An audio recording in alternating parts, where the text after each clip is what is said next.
Swinney, who has taken over the headlines as he says in his coach's show, quote, talking to a caller that had criticized him very heavily, quote, "You're part of the problem. The appreciation, the expectation is greater than the appreciation. But all this bull crap you're thinking, all these narratives you read, listen, man, you can have your opinion all you want. You can apply for the job, and good luck to you." So Dabo basically saying that, Clemson used to be great because they used to appreciate wins. Now it's all expectation. And look, I kind of loved some of this from Dabo, AJ, because I kind of liked when he went on his rant and put it out on the table and was like, what have I done? I've never failed anything. I'm the man. Like, I kind of like that. The problem is at certain points, Dabo wants to have his cake and eat it too.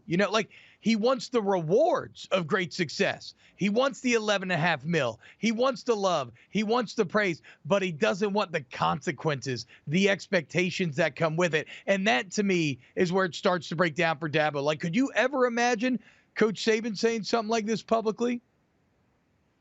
No. I mean, Saban wouldn't even, if anything, he'd have a smart little sly comment back to him, but he wouldn't allow that caller to feel like he got under their skin at all. Listen, this is the thing with Dabo that aggravates me. It's the last couple of years since they've been struggling, right?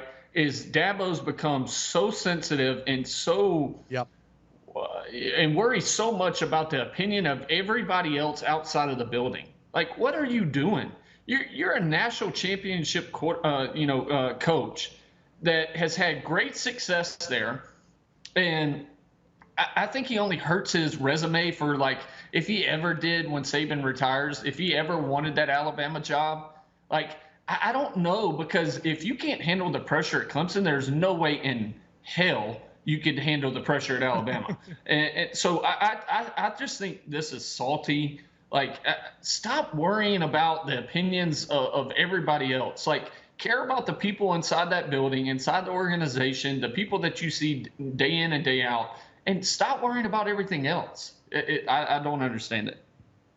It is a bit interesting. And it's funny that you mentioned kind of Clemson as a foil against Alabama, because how Dabo got to this point is almost born entirely out of what a unique situation Clemson was and is, right? Where they weren't used to being a perennial power. They didn't have the consistent national championships. He did not come into, like, when he got the job, the expectation level was not at LSU where it's, okay, the last 3 national champion teams, coaches won national championships, you have to too. Alabama, you have Bear Bryant and Nick Saban, right? He came up in a friendly environment and he made it great, but it doesn't appear like he wants to deal with everything that comes with that success. He just needs to go back to the old saying. I'm not trying to trigger any Giants fans here, but Lions don't concern themselves with the opinions of sheep. Like, what the hell are you doing yelling at Tyler from Spartanburg, Dabo? Just go win. Try to avoid going 4-5 against Notre Dame this weekend. That's what you need to be worried about.